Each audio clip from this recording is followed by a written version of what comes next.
করাইলবস্তিতে অগ্নিকাণ্ডের ঘটনায় ক্ষতিপূরণ ও বাউলদের উপর হামলার ঘটনার প্রতিবাদ ও নিন্দা জানিয়েছেন বিএনপির মহাসচিব মির্জা ফখরুল ইসলাম আলমগীর।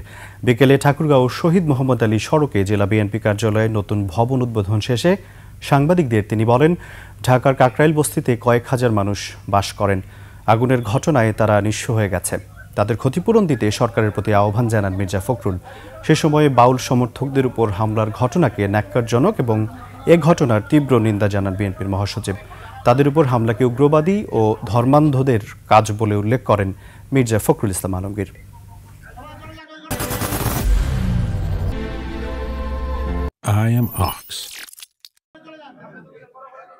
আমি সরকারের কাছে দাবি করব, সরকার যেন এদের ক্ষতিপূরণের ব্যবস্থা করেন।